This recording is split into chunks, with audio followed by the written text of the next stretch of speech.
ब्रह्मानन्दं परमसुखदं केवलं ज्ञानमूर्तिं द्वन्द्वातीतं गगनसदृशं तत्त्वमस्यादिलक्ष्यम् एकं नित्यं विमलमचलं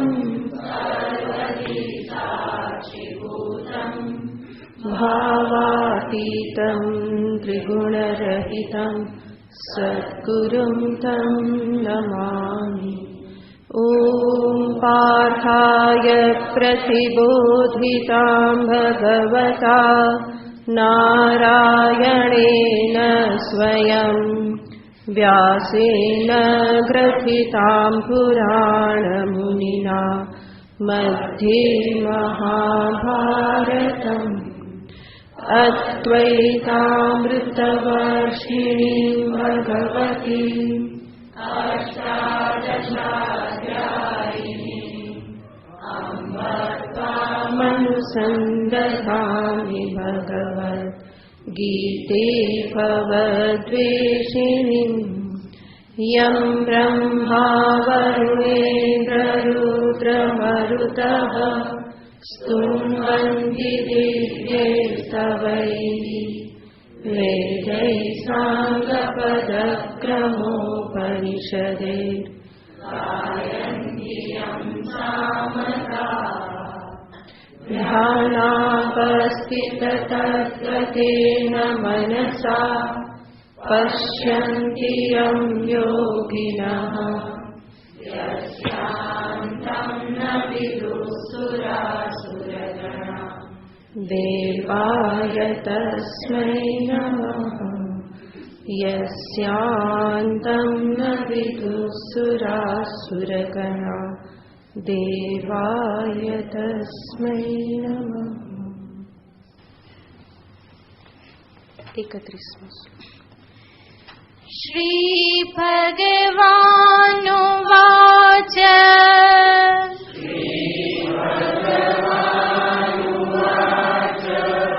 पवनः पवतामस्मि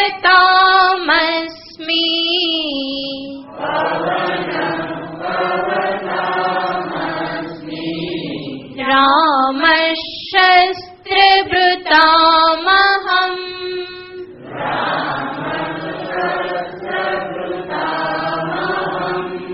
जषाणां मकरश्चास्मि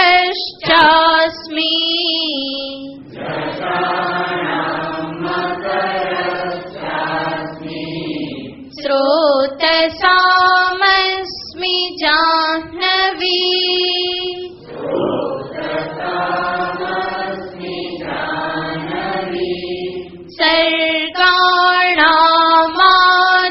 सर्गाणामादिरन्तश्च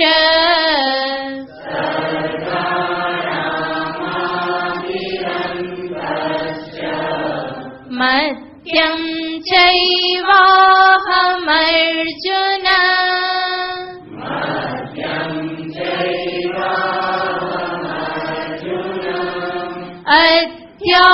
अध्यात्मविद्या विद्यानाम्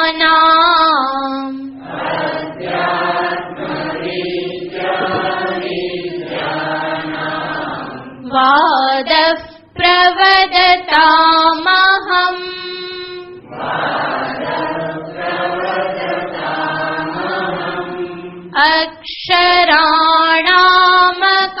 अक्षराणामकारोऽस्मि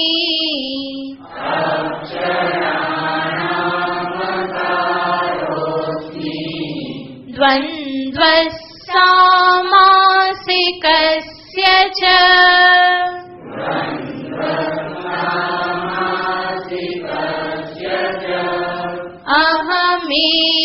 अहमेवाक्षयः कालो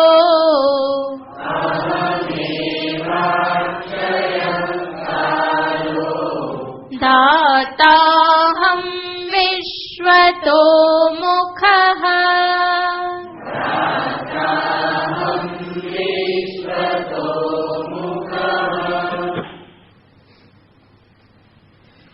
શ્રીમદ ભાગવતમાં કહેવામાં આવ્યું છે કે ભગવાન 4 બાબતોથી પ્રસન્ન થાય છે.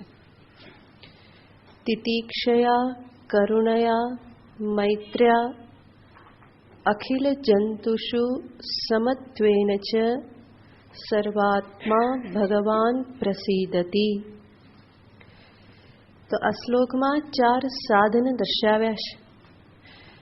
સર્વાત્મા ભગવાન પ્રસીદતિ, સર્વના આત્મા સ્વરૂપ, સર્વના અંતરમાં બિરાજમાન ભગવાન પ્રસન્ન થાય છે. શેનાથી પ્રસન્ન થાય છે? તો 4 સાધન આગળ દર્શાવ્યા. તિતિક્ષયા, તિતિક્ષાથી, તિતિક્ષાનો અર્થ થાય છે સહન શક્તિ. તો સહન કરવાથી ભગવાન પ્રસન્ન થાય છે. શા માટે? કારણ કે મનુષ્યના જીવનમાં એના કર્મના પરિપાકે સુખ દુઃખાદી આ બધું પ્રાપ્ત થતું જ રહેવાનું છે. અને એ જ્યારે પ્રાપ્ત થાય, ટાળી શકાય એને ટાળવા પ્રયત્ન કરે, ન ટાળી શકાય તો ત્યાં એ સ્વીકાર કરે, એને સહન કરે, તો એનાથી ભગવાન પ્રસન્ન થાય છે. કારણ કે એ મનુષ્યનું મન એટલું ફરિયાદથી મુક્ત છે, સત્યનો સ્વીકાર કરી શકે છે, હકીકતનો, તથ્યોનો, નક્કર સત્યનો એ સ્વીકાર કરી શકે છે. અને એટલા અંશે મનુષ્યની માનવતા પણ દીપિત થાય છે. નહીં તો પશુની જેમ હંમેશા બરાડા પાડતા રહેવું એ માનવને શોભે નહીં.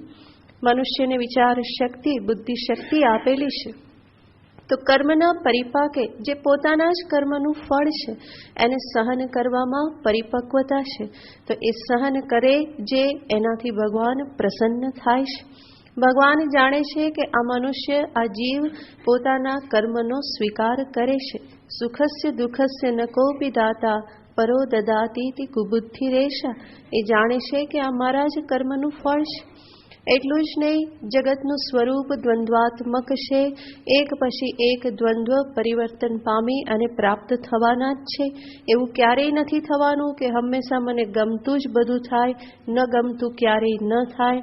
એ આપણા હાથની વાત નથી. ભગવાન એ જે રીતે સૃષ્ટિની રચના ભગવાને કરેલી છે એ પ્રમાણે સૃષ્ટિ ચક્ર ચાલ્યા કરવાનું છે. તો આ સત્યનો સ્વીકાર જે કરે છે એ ભગવાનથી પણ નજીક છે, એના સાનિધ્યને એ અનુભવે છે. તો આ સહન શક્તિથી ભગવાન પ્રસન્ન થાય છે. મોટા ભાગના મનુષ્યો આ સહન શક્તિથી હંમેશા પાછા પડતા હોય છે. ફરિયાદ કરવી એમના માટે બહુ સરળ હોય છે. કંઈ પણ થયું તો કોઈના પર આક્ષેપ કરી દેવો, કોઈના ઉપર દોષ ઢાળી દેવો, અને કોઈ હાથમાં ન આવે તો ભગવાનને પકડવા, આ બહુ સહજ છે. માટે ભગવાન જો એ પ્રમાણે કોઈ ન કરે તો એના ઉપર પ્રસન્ન થાય છે. કારણ કે આખો દિવસ તો કેટલા એમને કંઈ કંઈ સંભળાવતા હશે. હંમેશા બધા આ પ્રમાણે કરતા જ હોય છે. જ્યારે આજુબાજુના કોઈ ના પકડી શકે ત્યારે પછી ભગવાન ઉપર બધો દોષનો ટોપલો કે મારા ઉપર જ આવું થાય છે, તું મને જ આવું કરે છે, બીજા બધા જલસા કરે છે. ભગવાન આવું કેટલા મુખે સાંભળતા હશે? તમે વિચાર તો કરો. આખા દિવસમાં, રાત્રિમાં જગતના કેટલા મનુષ્યો આવું એમને કહેતા હશે. અને એમાંનો કોઈ એક એવું ના કહે તો એ વાલો લાગે કે નહીં? હે ને? તો એ જરૂર વાલો લાગે. માટે ભગવાન કહે છે કે તિતિક્ષયા ભગવાન પ્રસીદતિ. આ સહન કરવાની શક્તિથી ભગવાન પ્રસન્ન થાય છે. બીજું કહે છે કરુણયા. કરુણાથી, જ્યારે મનુષ્ય જીવ પોતાના અંતરમાં કરુણા ધારણ કરે તો એનાથી પણ ભગવાન પ્રસન્ન થાય છે. કરુણા એ ભગવાનનો સ્વભાવ છે. માટે જ આપણે એને કરુણા સાગર, દયા સાગર એવા શબ્દોથી એને હંમેશા બોલાવીએ છીએ. તો કરુણા એ હૃદયની એક એવી અવસ્થા છે કે જે અવસ્થામાં મનુષ્ય બીજા મનુષ્યનો પોતાના હૃદયમાં સ્વીકાર કરે છે, બીજાને સ્થાન આપે છે, બીજાને સમજે છે, જેના પરિણામે એના અંતરમાં કરુણા ઉત્પન્ન થાય છે. તો જ્યારે એક માનવ બીજા માનવને સમજે એ પ્રમાણે કરુણા કરે તો એ પણ ભગવાનને માટે પ્રસન્નતા પ્રદાન કરનારું છે. તો કરુણયા અપી ભગવાન પ્રસીદતી. ત્રીજું કહેશે મૈત્ર્યા. મૈત્ર્યા એટલે કે મૈત્રી ભાવથી. મૈત્રી ભાવથી મનુષ્ય પરસ્પર મૈત્રી ભાવ ધારણ કરે, એવો પ્રેમ ધારણ કરે તો એનાથી પણ ભગવાન પ્રસન્ન થાય છે. જે મૈત્રી ભાવમાં સાથે સાથે ચાલવાનું થાય છે. જનરલી બે મનુષ્ય સાથે ચાલે નહીં, પરંતુ જ્યારે એકબીજા વચ્ચે મિત્રતા હોય તો એકબીજા ત્યાગ કરી અને સાથે ચાલવાનું પસંદ કરે છે. માટે જ આપણા વેદોમાં પ્રાર્થના આવે છે, સંગચ્છધ્વમ સંવદધ્વમ સમ્મો મનાંસી જાનતામ. એ પ્રાર્થના કરવામાં આવે છે કે અમે બધા સાથે જઈએ. સંવદધ્વમ અમે બધા એક સમાન બોલીએ. સમ્મો મનાંસી જાનતામ અમારા બધાના મન કેવા થઈ જાય તો કે એક સરખા થઈ જાય. તો આવી પ્રાર્થના કરવામાં આવે છે. તો એ મૈત્રી ભાવથી સંભવ બને છે. બે મિત્ર હોય, મૈત્રી ભાવ હોય તો એ એકબીજાને માટે અનુકૂળ થવા માટે, ત્યાગ કરવા માટે, સમજવા માટે હંમેશા તૈયાર હોય છે. માટે મૈત્રી ભાવનાથી પણ ભગવાન પ્રસન્ન થાય છે. જ્ઞાનીનું લક્ષણ દર્શાવતા ભગવાન કહેશે કે કેવો હોય, મૈત્ર કરુણ એવચ. 12મા અધ્યાયમાં ભગવાન કહેવાના છે, અદ્વેષ્ટા સર્વભૂતાનામ મૈત્ર કરુણ એવચ. તો જ્ઞાની જે છે એ સર્વના મિત્ર બની રહેશે. સર્વના મિત્ર બની રહેશે એનો અર્થ એ સર્વને માટે અનુકૂળ થવા માટે પ્રયત્ન કરે છે. સર્વને સુખ પ્રદાન કરવા માટે હંમેશા પ્રયત્ન કરે છે. સર્વને જ્યાં પણ આવશ્યકતા હોય ત્યાં મદદ કરવા માટે પણ હંમેશા ઉત્સુક રહેશે. તો આ રીતે મૈત્રી ભાવના જે છે એ પણ ભગવાનને પ્રસન્ન કરનાર છે. હમણાં જ તમે 5મા અધ્યાયનો પાઠ કર્યો, સુહૃદમ સર્વભૂતાનામ. તો ત્યાં પણ સુહૃદ શબ્દનો અર્થ થાય છે જે સર્વના મિત્ર છે. સુહૃદ એટલે સર્વના મિત્ર છે. આમ એનો શબ્દથી એનો અર્થ થાય સુષ્ઠુ મધુરમ હૃદયમ યસ્ય સહ સુહૃદ. જેનું હૃદય બહુ સુંદર છે, મધુર છે, એને કહેવાય સુહૃદ. ભગવાન કહે છે કે હું કોણ છું? સુહૃદમ સર્વભૂતાનામ. હું સર્વભૂતોનો સુહૃદ છું, સર્વભૂતોનો હું મિત્ર છું. અને એવો મિત્ર, એવો મદદ કરનાર કે જે ક્યારેય પણ પરોપકારની, ફરી પાછા પ્રત્યુપકારની અપેક્ષા રાખતો નથી. મનુષ્યની આ નબળાઈ છે, કોઈના માટે કંઈ કરે તો ગણતરી એના મનમાં આવી જ જાય છે. ગમે એટલી મહેનત કરે તો પણ એને યાદ રહી જ જાય છે કે આટલું કર્યું તો ને આટલું ના કર્યું ને બધું. પણ ભગવાન કહે છે કે હું સર્વભૂતોનો સુહૃદ છું અને એવો મિત્ર છું, એવો સુહૃદ છું કે જે કોઈ પણ પ્રત્યુપકારની, ફરી પાછું મને મળે, વળતું મળે એવી કોઈ અપેક્ષા ક્યારેય પણ રાખે નહીં. તો એવી મૈત્રી ભાવનાથી ભગવાન પ્રસિદ્ધતી. ભગવાન એનાથી પ્રસન્ન થાય છે. અને ચોથું સાધન ત્યાં દર્શાવવામાં આવ્યું છે, અખિલ જંતુષુ સમત્વેન. સર્વભૂતોમાં સમદ્રષ્ટિ રાખવાથી. સર્વભૂતોમાં સમદ્રષ્ટિ, સમાન દ્રષ્ટિ રાખવાથી. સર્વને સમાન રૂપે જોવાથી. ઊંચ નીચના ભેદ છોડી અને સર્વમાં એક સમસ્વરૂપ પરમાત્મા બિરાજમાન છે. એક જ અંતર્યામી સર્વમાં રહેલ છે. મારો જ ઈષ્ટદેવ સર્વના અંતરમાં બિરાજમાન છે. આ પ્રમાણે જોઈ અને સર્વમાં આ સમદ્રષ્ટિ રાખવી. સર્વ કોઈ મનુષ્ય એ ભગવાનનું જ સંતાન છે, બધા ભગવાનના જ ભક્ત છે. આ પ્રમાણે કોઈને કોઈ પોઈન્ટને સામે રાખી અને સમત્વનું દર્શન કરવાથી ભગવાન કહે છે અહમ પ્રસિદ્ધતી. ભગવાન પ્રસિદ્ધતી, હું પ્રસન્ન થઉં છું. આજે 4 સાધન અહીંયા ભગવાને દર્શાવ્યા. એ 4 સાધન જીવનમાં ક્યારે આવી શકે? તો એના માટેનો જ ઉપાય છે વિભૂતિ યોગ. સર્વત્ર આ પ્રમાણે પ્રભુના દર્શન હું કરતો થઉં તો અંતરમાં સ્વાભાવિક જ તિતિક્ષા પ્રાપ્ત થશે. કંઈ પ્રાપ્ત થાય, દુઃખ પ્રાપ્ત થાય, વિકટ સ્થિતિ પ્રાપ્ત થાય તો તરત વિચાર આવશે કે આ તો કર્મનું પરિણામ છે. મારા પ્રભુએ મારા જ કર્મનું પરિણામ મને આપેલું છે, અથવા તો મારો પ્રભુ જે કંઈ પણ મને આપે એ મારા હિતમાં છે. હરિ કરશે તે મમ હિતનું, એ મારા હિતમાં જ છે. જે પણ પરિસ્થિતિનું નિર્માણ થાય છે મારા કલ્યાણને માટે થાય છે. એવી જ રીતે સર્વત્ર પ્રભુ દર્શન હશે તો કોઈ દુઃખી ઉપર કરુણા કે દયા પણ પ્રાપ્ત થશે. ત્યાં પણ દરિદ્ર નારાયણ દેખાશે. માત્ર લક્ષ્મી નારાયણ જ નથી, એ પણ કોણ છે? એ દરિદ્ર પણ કોણ છે? નારાયણ જ છે. એવી જ રીતે મૈત્રી ભાવ પણ પ્રાપ્ત થશે. સમત્વ દ્રષ્ટિ, સમદર્શી પણ જીવનમાં પ્રાપ્ત બની શકાશે. ક્યારે? જ્યારે પ્રભુનું આ પ્રમાણે દર્શન થાય. તો માટે જ ભગવાન અહીંયા વિભૂતિ યોગને દર્શાવે છે. એવા અનેક સ્થાનો દર્શાવે છે કે જ્યાં હું પરમાત્માનું દર્શન કરી શકું. તો જેટલે અંશે ઈશ્વર દ્રષ્ટિ વિશાળ બને એટલે અંશે આ બધા સાધનો જીવનમાં પ્રાપ્ત થાય, અને એટલે જ અંશે ઈશ્વરની પ્રસન્નતા પ્રાપ્ત થાય. ઈશ્વરની પ્રસન્નતા પ્રાપ્ત થાય તો અંતઃકરણ શુદ્ધ થાય, અને એ જ શુદ્ધ અંતઃકરણમાં ફરી ઈશ્વરનું જે પારમાર્થિક સ્વરૂપ જે છે એને જ સમજવાને માટે હું સમર્થ બનું. તો આ રીતે વિભૂતિ યોગ જે ભગવાન દર્શાવે છે એ ઈશ્વર દ્રષ્ટિના વિસ્તારને અર્થે જ દર્શાવી રહેલા છે. તો એના અનુસંધાનમાં આગળ વિચાર કરીએ તો છેલ્લે ભગવાને કહેલું હતું, અક્ષરાણામકારોસ્મિ દ્વંદ્વ સામાસિકસ્ય ચ. અહીંયા આપણે જોઈશું તો આપણને ખ્યાલ આવશે કે ભગવાન સર્વત્ર પોતાને બતાવે છે. સર્વત્ર યાને અનેક મનુષ્યમાં, દેવ દેવતાઓમાં પણ પોતાને દર્શાવ્યા. ચેતન પદાર્થોમાં પોતે છે એવું કહ્યું. એ સિવાય જડ પદાર્થોમાં પણ અશ્વત્થ સર્વ વૃક્ષાણામ આદિ એમાં પણ દર્શાવવામાં આવ્યું કે જડ પદાર્થોમાં હું રહેલો છું. એ ઉપરાંત ભગવાન દર્શાવવાના છે કે અંતઃકરણના અનેક ભાવો જે છે એમાં પણ હું રહેલો છું. અને અહીંયા ભગવાન દર્શાવે છે કે જે કંઈ પણ શબ્દાત્મક સૃષ્ટિ જે છે એમાં પણ હું વ્યાપ્ત છું. અક્ષરાણામ અકારોસ્મિ, જે પણ શબ્દ સૃષ્ટિ છે એમાં અકાર રૂપે હું રહેલો છું.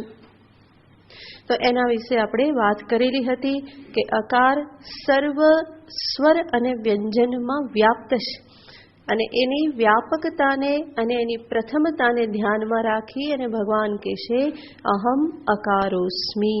ત્યાર પછી દ્વંદ્વ સામાસિકસ્ય ચ. તો આ પણ સમાસને સામે રાખીને ભગવાન કહેશે. તો સંસ્કૃતમાં સમાસ પ્રયોગ કરવામાં આવતો હોય છે. સમાસનો અર્થ જ કે જેમાં શબ્દોને સંક્ષિપ્ત કરી દેવામાં આવે, ટૂંકમાં કહેવામાં આવે.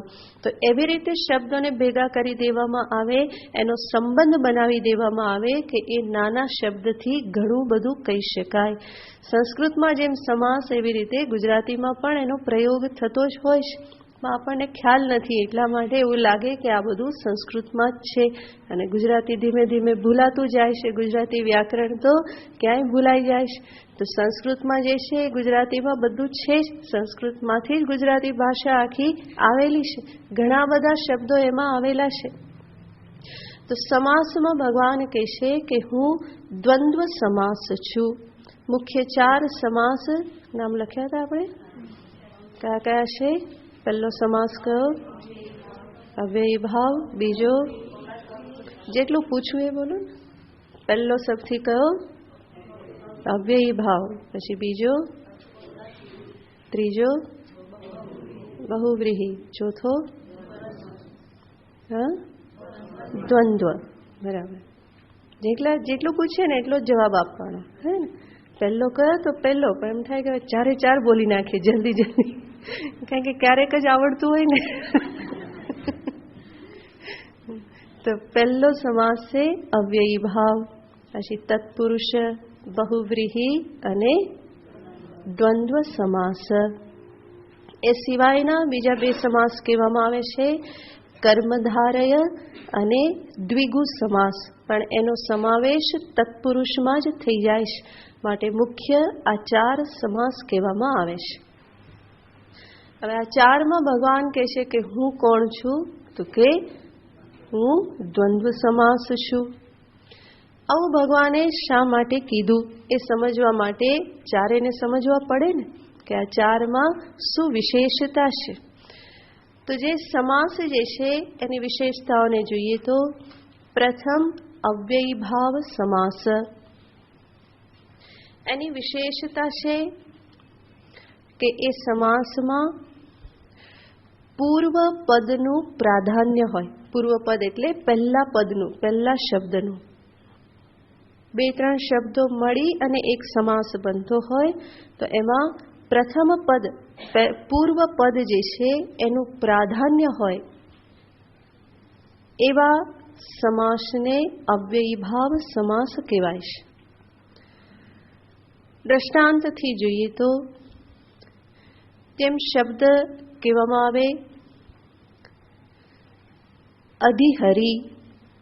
અધિહરી શબ્દ જે છે એમાં કેટલા શબ્દ છે? અક્ષર 4 છે. શબ્દ કેટલા? અધિ અને હરિ.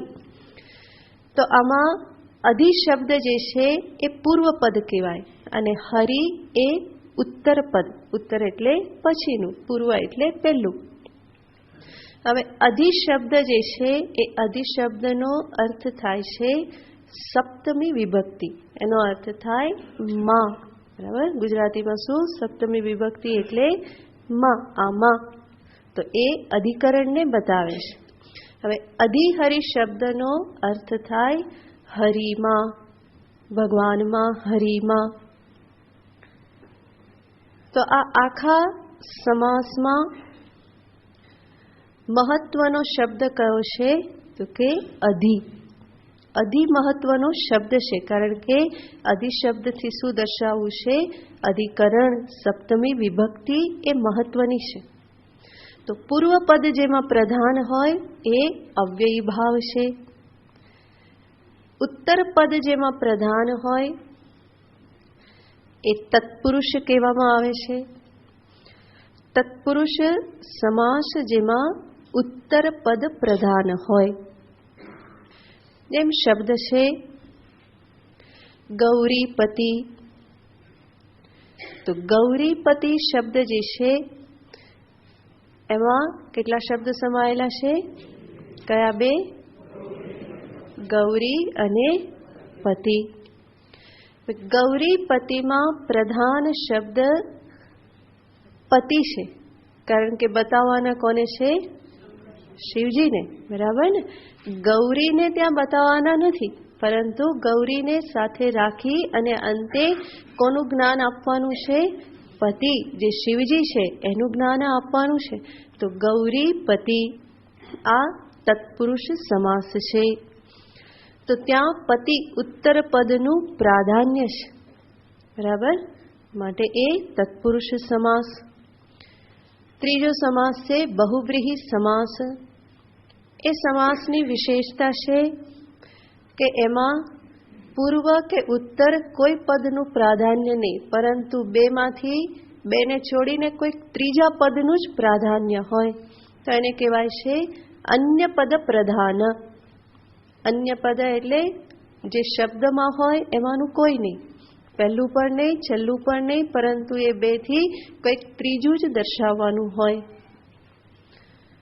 પ્રસિદ્ધ દ્રષ્ટાંત છે પીતાંબરઃ. પીતાંબર શબ્દમાં કેટલા શબ્દો છે? 2. કયા કયા? પીત અને અંબર. પીત અંબર. પીત એટલે પીળું અને અંબર એટલે વસ્ત્ર. પીતમ અંબરમ યસ્ય સ પીતાંબરઃ. પીળું વસ્ત્ર. હવે પીતાંબર શબ્દથી આટલું જ બતાવવાનું છે, પીળું વસ્ત્ર. પરંતુ પીતાંબરઃ એનાથી કોને બતાવવામાં આવે છે? ભગવાન શ્રી કૃષ્ણ કે વિષ્ણુ. તો નથી એમાં પિત્ત શબ્દનું પ્રાધાન્ય કે નથી અંબર શબ્દનું પ્રાધાન્ય, પરંતુ પિત્ત અને અંબર આ બંને શબ્દથી કોઈક ત્રીજાને જ દર્શાવવામાં આવે છે. પીતમ અંબરમ યસ્ય, પીળું વસ્ત્ર જેનું છે તે કોણ? પીતાંબરઃ. તો પીળામાં કંઈ પ્રાધાન્ય નથી, અંબરમાં કોઈ પ્રાધાન્ય નથી, પરંતુ એ બંનેથી પ્રધાન રૂપે કોને દર્શાવવાનું છે? એ પીળું વસ્ત્ર ધારણ કરનાર જે વ્યક્તિ જે છે એને દર્શાવવાનું ત્યાં મહત્વ છે. તો આ પ્રમાણે બહુવ્રીહી સમાસ જે છે એ અન્ય પદ પ્રધાન હોય છે. ચોથો છે દ્વંદ્વ સમાસ. દ્વંદ્વ સમાસની વિશેષતા છે એ સર્વપદ પ્રધાન છે, એટલે કે એમાંના દરેક પદનું સમાન સ્થાન છે. કોઈ આગળ પાછળ ઉપર નીચે ગૌણ પ્રધાન એવા કોઈ ભેદ નથી. એમ રામશ્ચ લક્ષ્મણશ્ચ રામ લક્ષ્મણૌ, રામ લક્ષ્મણૌ વંદે, રામ અને લક્ષ્મણને હું વંદન કરું છું. તો રામ લક્ષ્મણૌ આ સમાસ છે. એમાં કેટલા શબ્દ છે? કયા બે? રામ અને લક્ષ્મણ. કોણ મહત્વનું છે? બંને, બરાબર ને? રામશ્ચ લક્ષ્મણશ્ચ રામ લક્ષ્મણૌ, રામ અને લક્ષ્મણ. તો એ બંને મહત્વના છે. કોઈ એક વધારે મહત્વનું, બીજું ગૌણ એવું ત્યાં નથી. તો જે આ દ્વંદ્વ સમાસ જે છે એ સર્વપદ પ્રધાન છે. એમાં બધા જ પદ કેવા છે? પ્રધાન છે, એટલે કે સમાન છે, સમાન મહત્વ છે. તો આ રીતે દ્વંદ્વ સમાસ જે છે એ સમત્વનો સંદેશ આપે છે. માટે ભગવાન શું કહે છે કે હું કોણ છું? દ્વંદ્વ સામાસિકસ્ય ચ. મારી દ્રષ્ટિમાં કોઈ ભેદભાવ નથી. પહેલો પ્રધાન ને બીજો ગૌણ, બીજો પ્રધાન ને પહેલો ગૌણ, એવા કોઈ ભેદભાવ નથી. અને માટે હું કોણ છું? તો કે આ સમાસોમાં અહમ દ્વંદ્વ, હું દ્વંદ્વ સમાસ છું, કે જે સર્વને સમાન રૂપે જુએ છે, સર્વને સમાન સ્થાન આપે છે. અને આ સમત્વ ભગવાનને અતિ પ્રિય છે. તો જે સમત્વ રાખે છે એવા દ્વંદ્વ સમાસ રૂપે ભગવાન કહે છે અહમ અસ્મિ.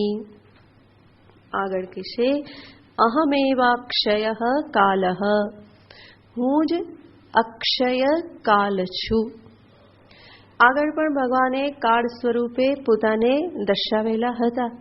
અહીંયા ફરી કહેશે અહમ અક્ષય કાલઃ. અક્ષયનો અર્થ થાય છે જેનો ક્યારેય પણ ક્ષય થતો નથી. તો આવો જેનો ક્યારેય પણ ક્ષય નથી થતો એવા કાલ સ્વરૂપે પરમાત્મા રહેલા છે. તો આગળ જે કાળ દર્શાવ્યો હતો એ ઘડી, મિનિટ, વર્ષ, યુગ એ સ્વરૂપે હતો કે જેને ભિન્ન ભિન્ન દ્રષ્ટિથી જોવામાં આવે છે. પરંતુ અહીંયા અક્ષય કાલ કે જે નિત્ય છે એ નિત્ય રૂપે તો એ પરમાત્માનું જ સ્વરૂપ છે. તો અક્ષય કાલઃ અહમસ્મિ. એક મહાત્મા કહે છે કે ભગવાન તો અહીંયા એવું કહે છે કે અક્ષય અહમસ્મિ અને કાલોસ્મિ. હું કોણ છું? તો કે હું કાળો કાળો છું. બરાબર ને? અહમ શ્યામઃ કાલઃ કાલોસ્મિ. કે હું કાળો છું. તો કાળો હોવું ભગવાન કે એમાં કંઈ ખોટું નથી. માટે કાળા હોઈએ તો પોતાને નીચા માનવા નહીં. ભગવાન કૃષ્ણ સ્વયં કાળા હતા. તમને ખ્યાલ નહીં હોય, અર્જુન પણ કેવા હતા ખબર છે? અર્જુન પણ શ્યામ હતા. એ તો આપણે પિક્ચરમાં ખાલી એમને ગોરા બતાવીએ છીએ, પેલો વધારે કાળો લાગે.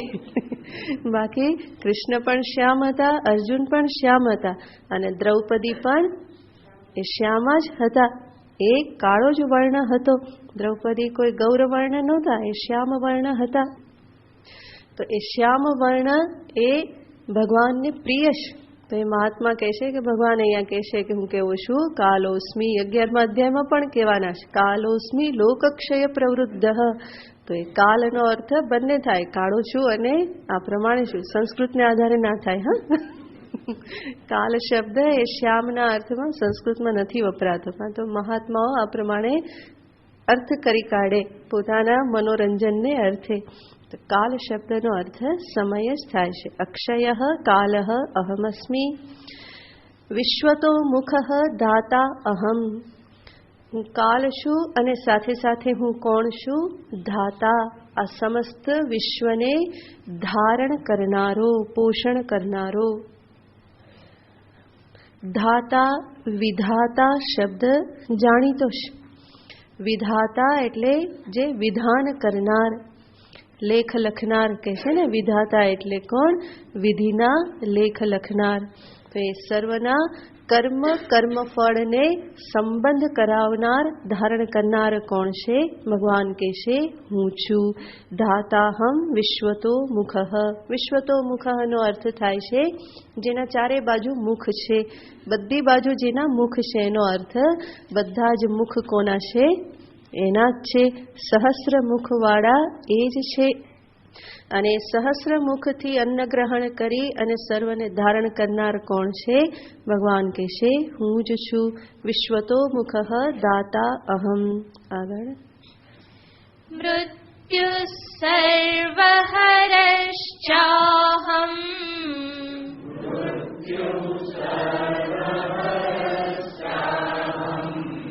ઉદ્ભવશ્ચ ભવિષ્યતામ,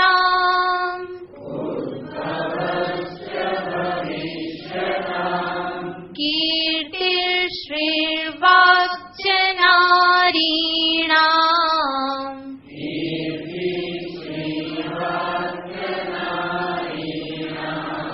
સ્મૃતિર્મેધા ધૃતિઃ ક્ષમા,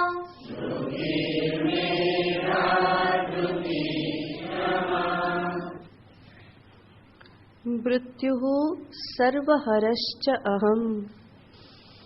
ભગવાન કહે છે અહમ મૃત્યુ, મૃત્યુ સ્વરૂપે હું જ રહેલો છું. આગળ પણ આ વાત ભગવાને કરેલી છે. ફરી અહીંયા કહે છે સર્વહરઃ મૃત્યુ અહમસ્મિ. હું મૃત્યુ છું. અને મૃત્યુ કેવું? તો કે સર્વહરઃ, બધું જ હરી લેનાર. ભગવાન કહે છે હું સર્વહરઃ છું. થોડુંક મને આપો એટલી વાર છે, બરાબર ને? બાકી બધું જ હરણ કરી લેનારો છું. આંગળી આપે તો શું પકડી લઉં? પહોંચો પકડી લઉં એમ છું. તો સર્વહરઃ એ મારો સ્વભાવ છે. માટે જ મોટા ભાગના આ માર્ગે આવતા નથી. એને થાય કે થોડુંક જો આપ્યું તો પછી ભગવાન તો તરત જ બધું પકડી લેવાના. એટલે ઘણા બધા બચીને રહે કે આપણે એ બાજુ જવું જ નહીં. કારણ કે ભગવાને પાછું ભાગવતમાં કીધું છે કે જે મારું ભજન કરે એનું સૌથી પહેલા હું શું હરી લઉં? ધન હરી લઉં. અને ધન હરી લે પછી શું હરી લે? પરિવાર. બરાબર? કારણ કે બધા ધન હોય તો જ બધા રહે ને. ધન જાય તો પછી બધા આપોઆપ જ જતા રહે.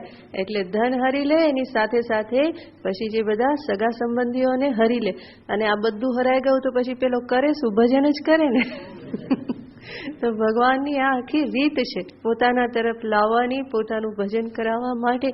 તો એને ભગવાન અહીંયા કહે છે અહમ સર્વહરઃ, હું બધું જ હરી લેનાર મૃત્યુ સ્વરૂપે છું. તો એ ગોપીએ કહ્યું કે કાના તું મારું માખણ કેમ ચોરી જાય છે? તો ભગવાન કે ખાલી માખણ નહીં, હું તો તારું બધું ચોરી જવાનું. જોજો ને, એક દિવસ તારે તારું શરીર, મન, ઇન્દ્રિય બધું જ તારે મને આપી દેવું પડશે. ત્યારે જ તું મારી સાથે એક થઈશ. તો આત્મ સ્વરૂપે એક કરવાને માટે ભગવાન અહંકાર, દેહ, ઇન્દ્રિય, પ્રાણ, મન આ બધું જ હરી લેવા માટે તૈયાર છે. ભગવાન અહીંયા માત્ર હિન્ટ આપે છે. મૃત્યુ સર્વહરશ્ચાહમ, મૃત્યુ સ્વરૂપે હું જ રહેલો છું. માટે જ મૃત્યુથી બહુ ડરવું નહીં. મૃત્યુ આવે તો કોણ આવે છે? ડરતા ડરતા નહીં બોલવાનું. ભગવાન જ આવે છે. તો ભગવાન સ્વયં કહે છે કે મૃત્યુ સ્વરૂપે હું જ રહેલો છું.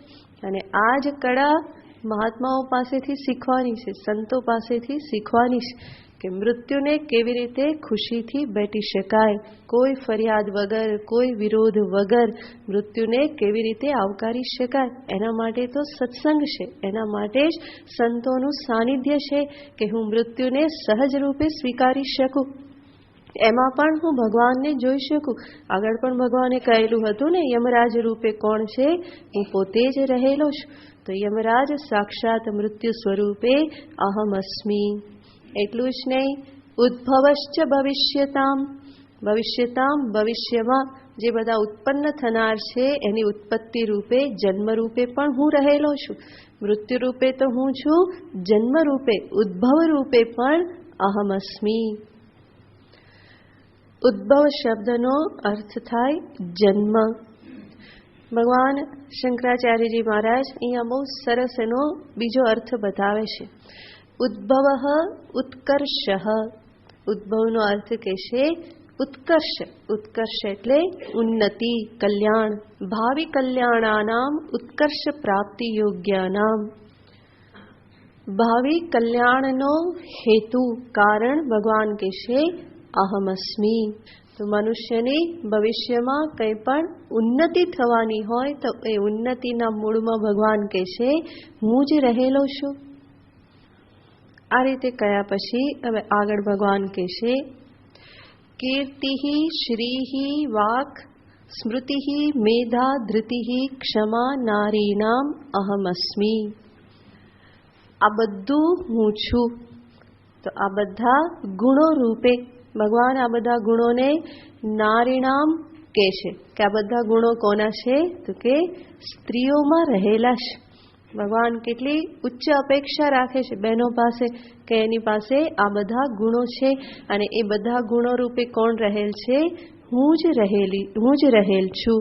તો ભગવાન અહીંયા કહે છે કે આ કીર્તિ શબ્દનો અર્થ થાય છે એવો યશ કે જે ભવિષ્યમાં પણ ફેલાતો રે.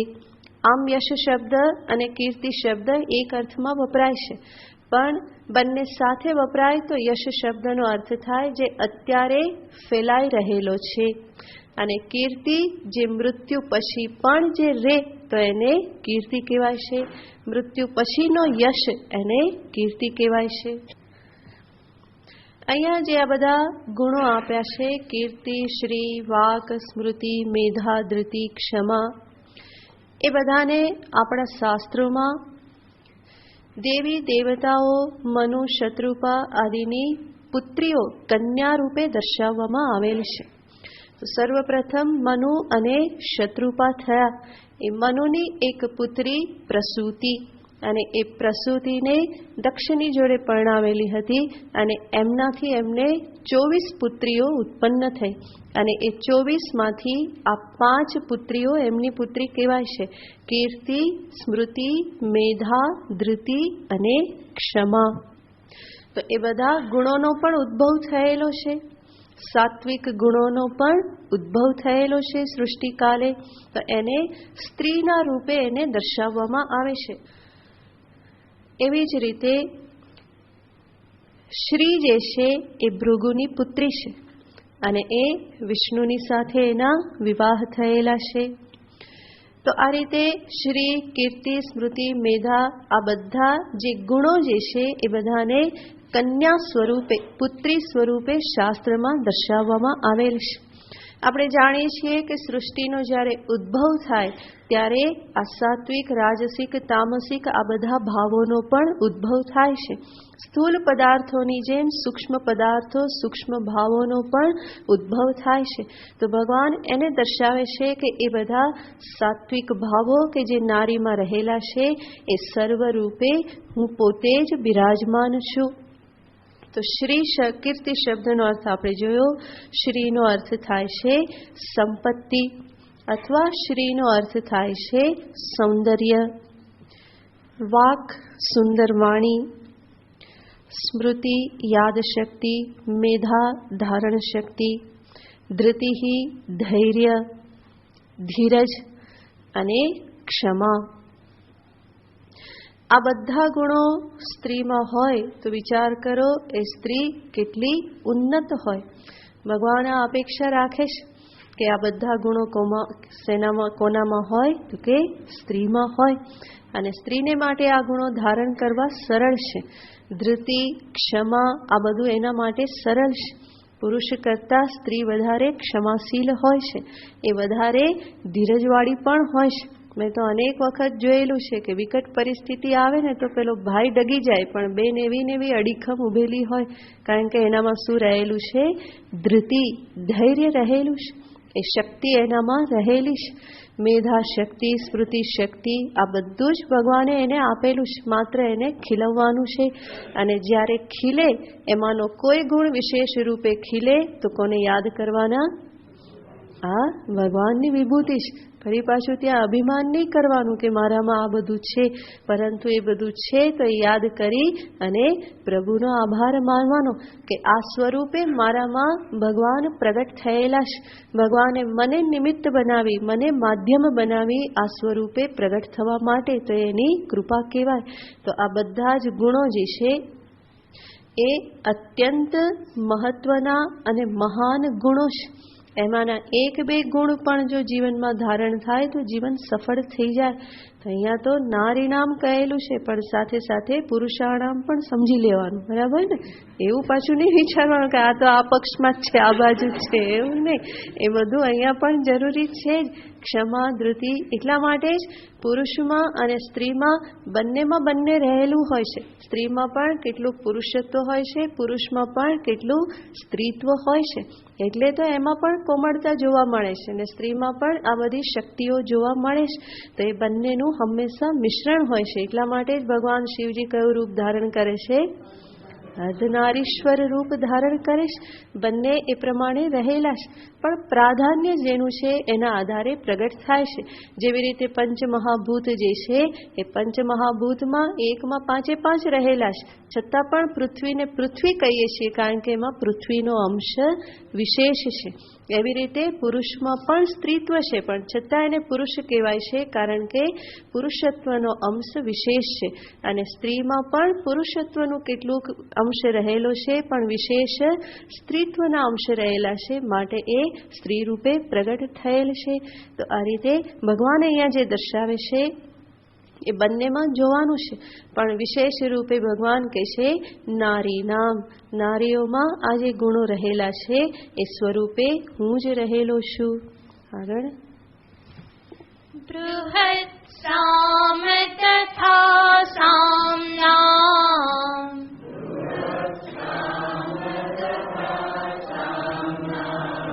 ગાયત્રી છંદસામહમ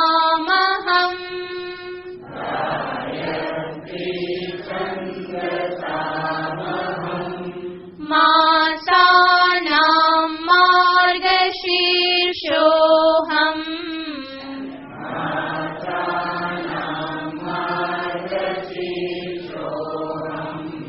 ઋતુનામ કુસુમાકરઃ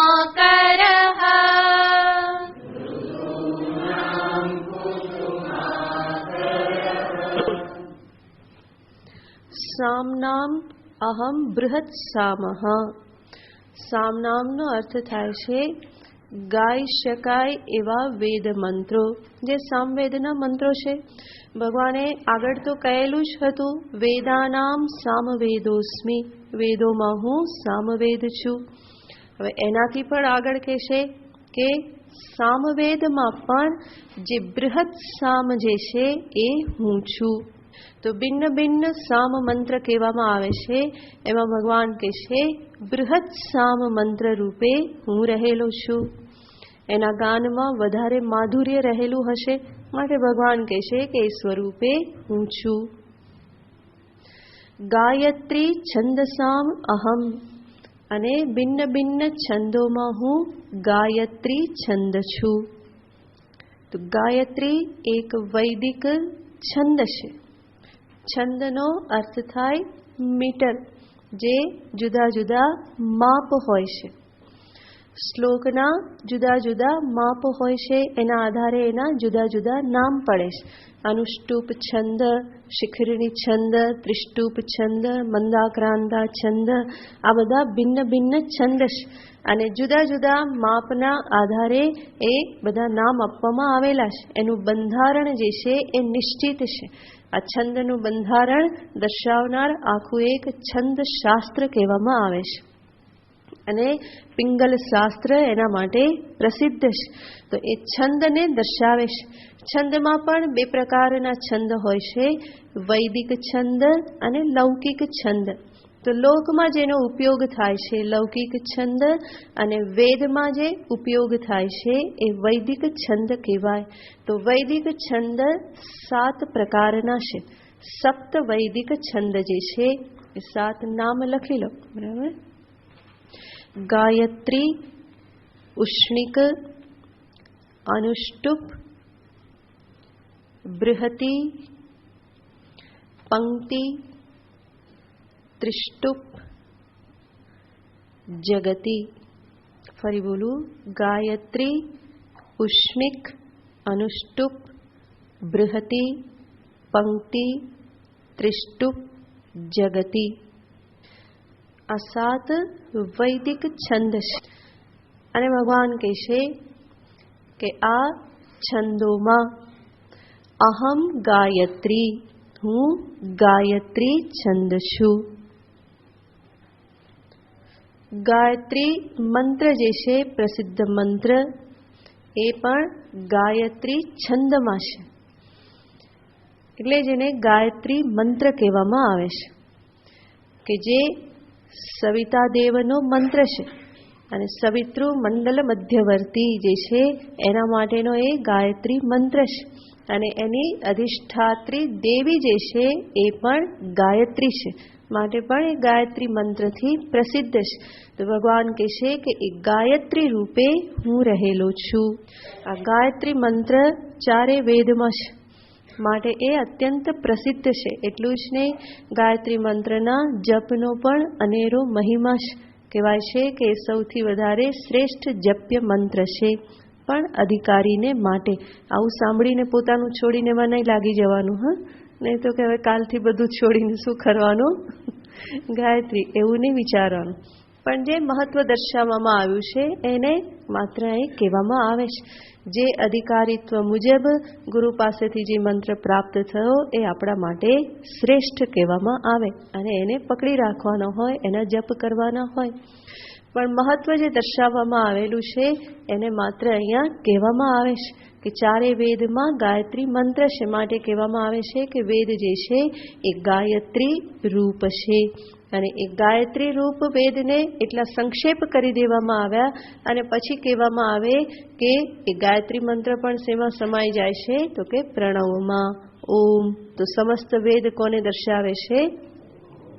સર્વે વેદા યત્પદમામનંતી તપાગુંસી સર્વાણી ચ યદ્વદંતી યદિચ્છન્તો બ્રહ્મચર્યમ ચરંતી તત્તે પદગુમ સંગ્રહેણ બ્રવીમી ઓમ ઇત્યેતત. ક્યાં આવ્યું હતું? કઠોપનિષદમાં. બરાબર. યમરાજાએ નચિકેતાને કહ્યું કે તને હું સંક્ષેપમાં ઉપદેશ આપું, અને શું ઉપદેશ આપ્યો? ઓમ ઇતિ. ઓમ માત્ર એને ઉપદેશ આપ્યો.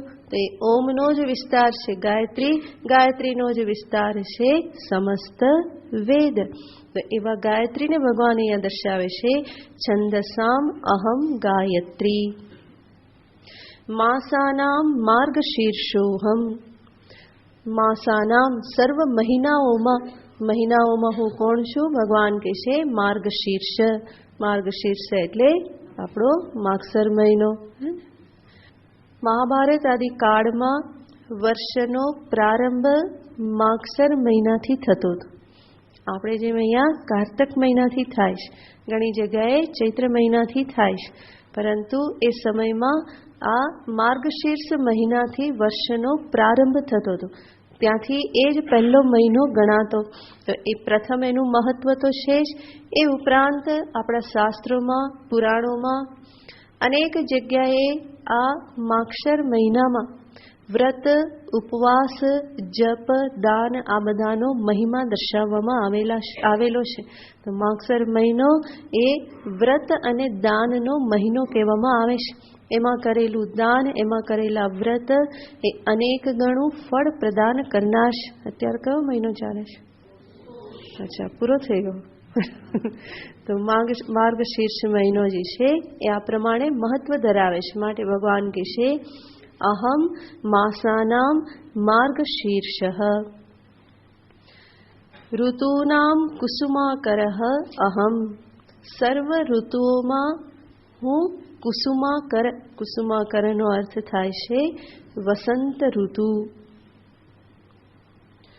કુસુમાનામ આકરઃ યસ્મિન સ કુસુમાકરઃ. કુસુમા એટલે પુષ્પ અને આકર એટલે ખાણ.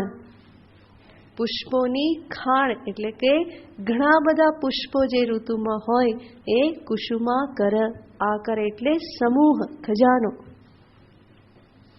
તો વસંત ઋતુ એ એવી ઋતુ છે કે જે ઋતુમાં પાણી વગર પણ અનેક પુષ્પ અને અનેક વૃક્ષો નવી નવી કૂપણો સાથે લહેરાતા થઈ જાય છે.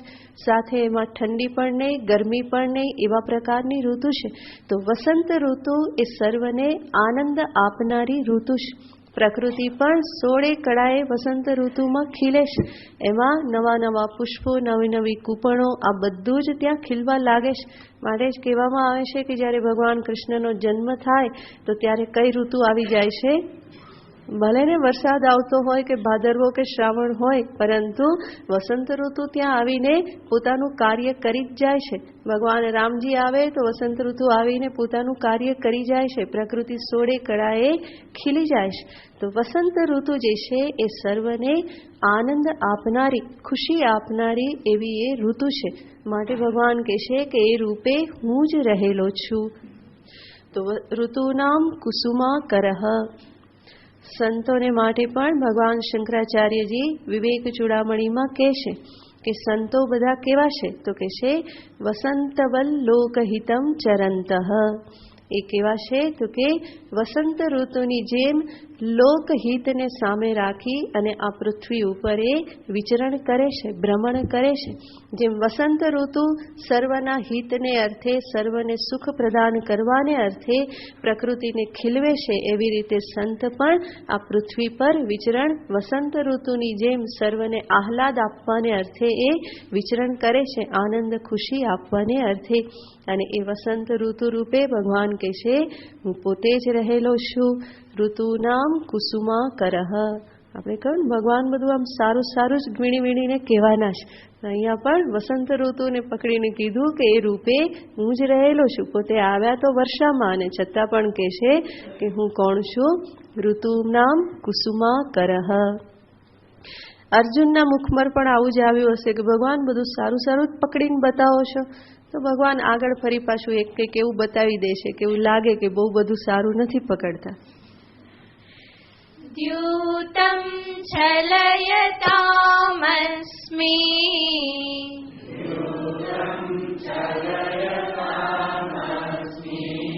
તેજસ તેજસ્વિનામહં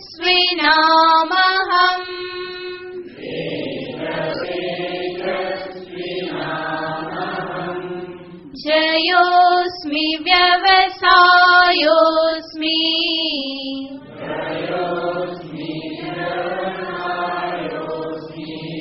સત્વં સત્વવતામહં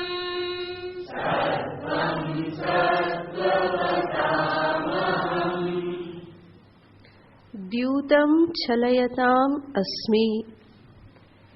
ભગવાન કહે છે કે અર્જુન બધું સારું સારું નહીં, હું તો છલયતામ દ્યુતમ અપી અસ્મિ. છલયતામ એટલે છલ કપટ કરનારાઓમાં હું કોણ છું? તો કે દ્યુત છું. દ્યુતનો અર્થ જુગાર. તો ભગવાન કે અર્જુન તને તો બહુ સારો અનુભવ થઈ જ ચૂક્યો છે. હે કેવું તને મેં દ્યુત રમાડેલું છે તને તો ખબર જ છે. અને માટે ધૃતરાષ્ટ્રના પુત્રો ઉપર દ્વેષ કરવાની જગ્યાએ એ સ્વરૂપે તું કોને જો?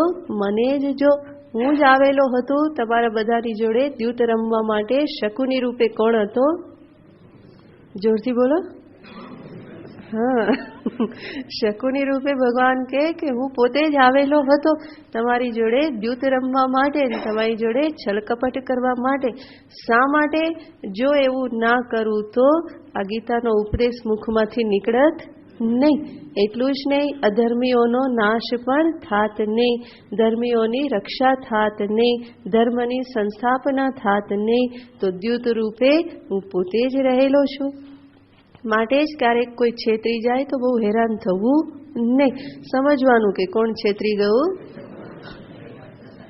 હે, એટલે આપણે બીજાને છેતરવા નહીં. પાછું એવું ના વિચારવું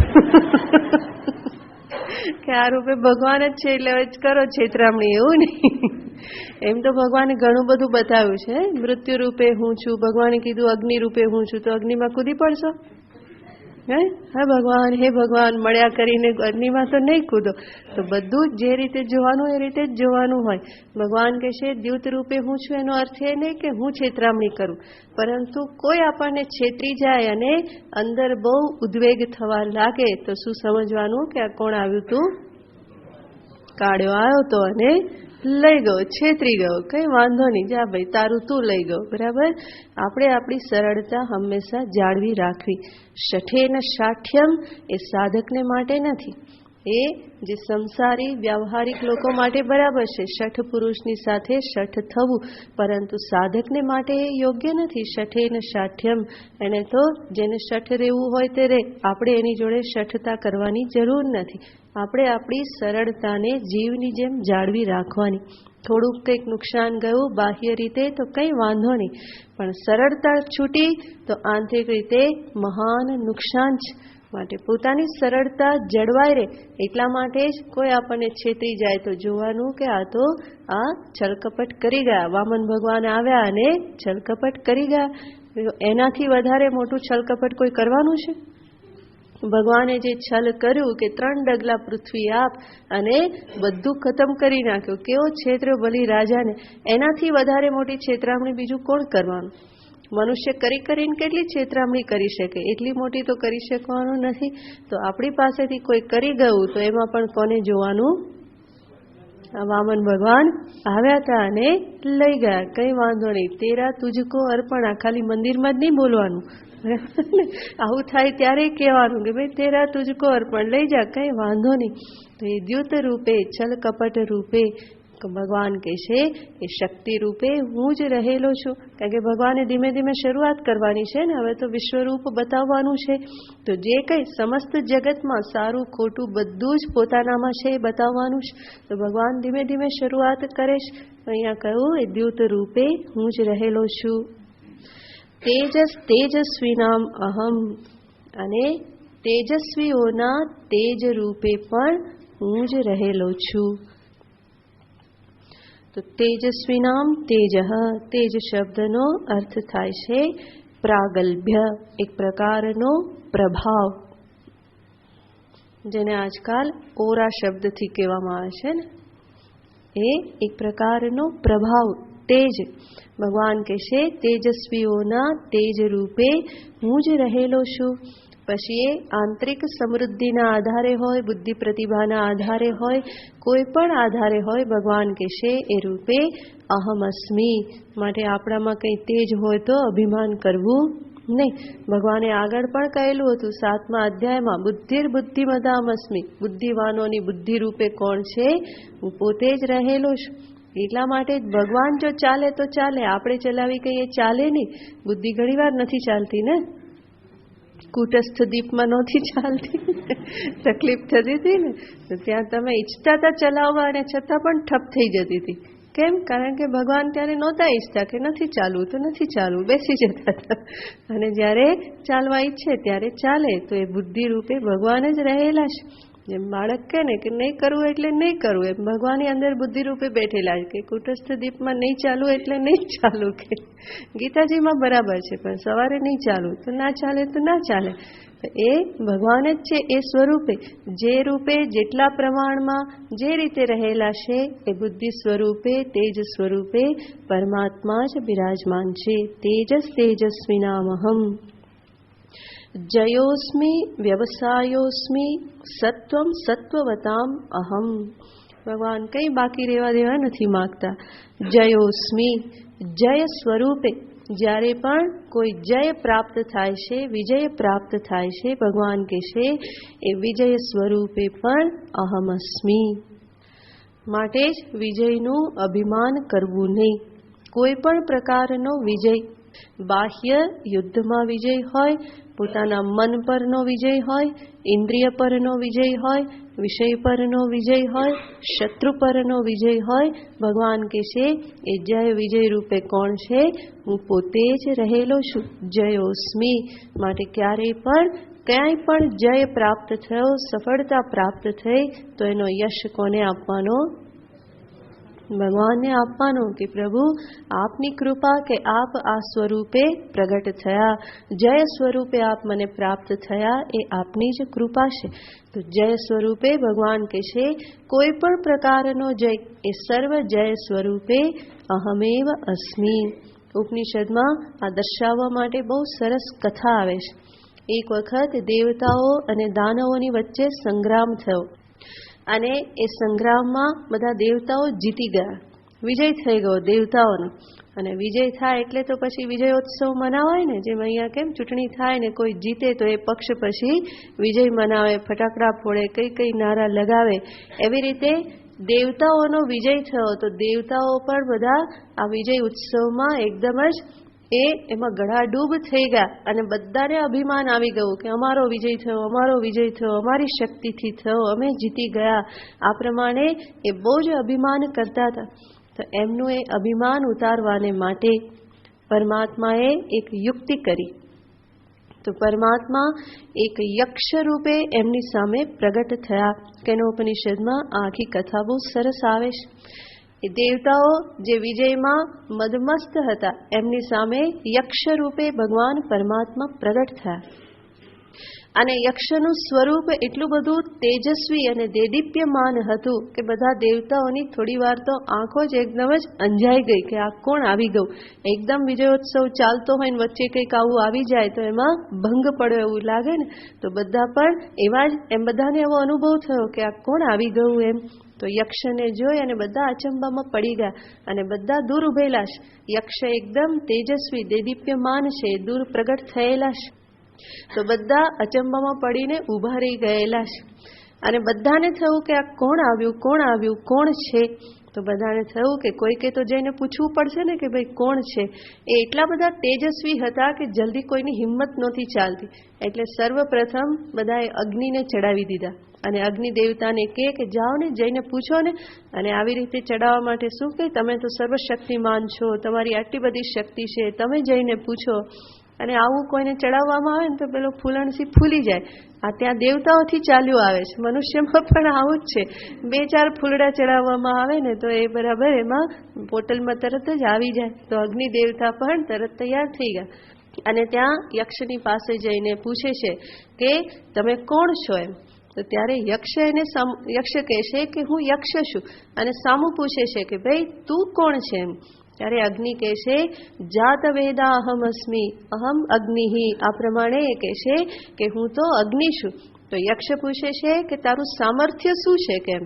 તો અગ્નિ કહે છે કે હું આ સમસ્ત લોકને ક્ષણભરમાં બાળીને ભસ્મીભૂત કરી શકું એમ છું. ત્યારે યક્ષ પરમાત્મા જે છે એની સામે એક સૂકું તણખલું મૂકે છે અને કહે છે કે લોકને ભસ્મીભૂત કરવાની તો વાત દૂર રહે, પરંતુ આ એક સૂકું ઘાસનું તણખલું જે છે એને જરા તમે બાળી નાખો ને. કે તો અગ્નિને થોડું તો આમ ઇન્સલ્ટ જેવું લાગે ને કે હું હવે આટલો શક્તિશાળી મને આ તણખલું બાળવાનું કહે છે. પણ યક્ષ એટલા દેદીપ્યમાન હતા કે બીજું કંઈ તો બોલી શકાય એવું હતું નહીં. તો એને થયું કે આ તો હમણાં બાળી નાખીશ. તો એણે મહેનત કરી પણ તણખલું બળ્યું નહીં. પછી પોતાની જેટલી શક્તિ હતી એ બધી શક્તિ વાપરી અને એને ભસ્મીભૂત કરવા માટે પ્રયત્ન કરે છે, છતાં પણ તણખલાને કોઈ અસર થઈ નહીં. તો અગ્નિ પછી માથું નીચું કરી અને પાછા આવી ગયા અને બધાને આવીને કહે છે કે ખબર નથી આ તો કોણ છે, કે મારા હાથની વાત નથી. પછી બધાએ વાયુ દેવતાને ચડાવી દીધા. તો વાયુ પણ આવ્યા અને વાયુ કહે છે કે તમે કોણ છો? કે હું યક્ષ છું. સામું પૂછે છે કે તું કોણ છે? કે હું વાયુ છું. માતરિશ્વાહમ અસ્મી, હું આ અંતરિક્ષમાં હંમેશા વહન કરનારો, ગમન કરનારો એવો વાયુ દેવતા હું છું. કે તારું સામર્થ્ય શું? કે મારું સામર્થ્ય કે હું બધું ઉડાડી દઉં, કે એક ક્ષણભરમાં હું બધું ઉડાડી શકું એમ છું, બ્રહ્માંડને આમ તેમ કરી નાખું. તો યક્ષ એને કહે છે કે આ તણખલું ઉડાડી દો. કે તો વાયુ બધી મહેનત કરે. તમે વિચાર કરો, વિઝ્યુઅલાઇઝ કરો કે શું કરતા હશે, હે ને, કેવી હવા ભરતા હશે ને કાઢતા હશે. પણ એ બધું જોર લગાવ્યું અને છતાં પણ એ તણખલું ઉડ્યું નહીં. તો વાયુ પણ નીચું મૂડું કરી અને પાછા આવી ગયા અને કહે છે કે મને કંઈ સમજ નથી પડતી કે આ કોણ છે. તો અગ્નિ અને વાયુ આવી ગયા. હવે મુખ્ય દેવતા રહ્યા ઇન્દ્ર. તો ઇન્દ્રને પછી બધા કહે છે કે ઇન્દ્ર તમે તો જાઓ, કે આ બંને તો પાછા આવ્યા. તો વરુણ, અગ્નિ અને વાયુ કરતા ઇન્દ્ર જે છે એનું વધારે અભિમાન છે, કારણ કે એ તો રાજા છે ને, બધા દેવતાઓનો રાજા છે. તો એને થયું કે આ બધા તો ના કરી શક્યા, પણ હું તો હમણાં જાણીને આવતો રહીશ. તો એકદમ જ અભિમાનપૂર્વક ધમ ધમ ધમ કરતા એ યક્ષની પાસે ગયા. પણ એનું આટલું બધું અભિમાન હતું એ જોઈ અને યક્ષ સ્વયં અંતર્ધાન થઈ ગયા. એની સામે એમણે વાત પણ ના કરી, કારણ કે એટલું બધું અભિમાન હતું. તો પરમાત્માએ એમની સામે વાત પણ નહીં કરી. અને આવું જ્યારે થયું તો ઇન્દ્રને પણ પછી અંદરથી સમજાયું કે કંઈક ગડબડ થઈ ગઈ છે. આ જે યક્ષ સ્વરૂપ, આટલું દેદીપ્યમાન સ્વરૂપ હતું, એ ક્યાં જતું રહ્યું? એના માટે થોડા વ્યાકુળ થયા. એમના અંતરમાંથી પ્રાર્થના જાગી, એમનું અભિમાન થોડું ઓછું થયું. ત્યારે પછી આકાશમાં ભગવતી, હિમવાન પુત્રી ભગવતી ઉમાદેવી જે છે એ પ્રગટ થાય છે, પાર્વતીજી. એને ઉપનિષદમાં ઉમા તરીકે કહેવામાં આવેલ છે. તો ઉમાદેવી ત્યાં પ્રગટ થાય છે અને એને ઇન્દ્ર પૂછે છે કે આ હમણાં અહીંયા આટલું દેદીપ્યમાન સ્વરૂપ હતું, એ કોણ હતા? ત્યારે ઉમાદેવી એમને કહે છે કે એ સાક્ષાત પરબ્રહ્મ પરમાત્મા પ્રગટ થયેલા હતા. અને ત્યાર પછી ઉમા એમને ઉપદેશ આપે છે કે આ તમારો જે વિજય થયેલો છે એ આ પરમાત્માને આભારી છે. તમે તો નિમિત્ત માત્ર છો, માટે આવા અભિમાનમાં ચકનાચૂર ન બનો, એને તમે આદર આપતા થાવ, એનો વિજય છે એવું જોતા થાવ. આ પ્રમાણે આખો ઉપદેશ આપે છે. અને ત્યારે ઇન્દ્ર ફરી પાછા આવી અને અગ્નિ અને વાયુને પણ આ ઉપદેશ આપે છે. અને એ દ્રષ્ટિએ ઉપનિષદ કહે છે કે આ ત્રણ દેવતા એ મહત્વના થઈ ગયા. શા માટે મહત્વના થઈ ગયા? કારણ કે આ અગ્નિ અને વાયુએ પરમાત્મા જોડે વાત કરેલી હતી અને ઇન્દ્ર જે છે એને પરમાત્માનો ઉપદેશ સર્વપ્રથમ પ્રાપ્ત થયો. માટે જ્યારે દેવતાઓનું નામ લેવામાં આવે તો સૌથી પહેલા કોણ આવે છે? ઇન્દ્ર, અગ્નિ, વાયુ, આ પ્રમાણે કહેવામાં આવે છે. તો આજે આખી કથા જે છે બતાવે છે કે જે જય કે વિજય જે પ્રાપ્ત થાય છે એ પરમાત્મા થકી જ પ્રાપ્ત થાય છે. એમાં જીવનું કોઈ સામર્થ્ય નથી, એ નિમિત્ત માત્ર જ. પોતાનું સામર્થ્ય હોય તો તણખલું ઉડાડી શકે ને, પણ એવું તો થતું નથી. તો જય સ્વરૂપે ભગવાન અહીંયા કહે છે સાક્ષાત એ જય સ્વરૂપે હું પોતે જ રહેલો છું. વ્યવસાયોસ્મી. વ્યવસાય શબ્દનો અર્થ થાય છે નિશ્ચય શક્તિ. તો નિશ્ચય શક્તિ રૂપે પણ હું રહેલો છું. સત્વમ સત્વવતામ અહમ. અને સત્વવતામ, સત્વગુણોથી યુક્ત સાત્વિક વ્યક્તિઓના સત્વરૂપે, સત્વવાન વ્યક્તિઓના સત્વરૂપે, સત્વગુણ રૂપે પણ હું પોતે જ રહેલો છું. જેના વિશે પછી જોઈશું. ઓમ પૂર્ણમદઃ પૂર્ણમિદં પૂર્ણાત પૂર્ણમુદચ્યતે પૂર્ણસ્ય પૂર્ણમાદાય પૂર્ણમેવાવશિષ્યતે. ओम शांति शांति शांति। हरिः ओम। श्री गुरुभ्यो नमः। हरिः ओम।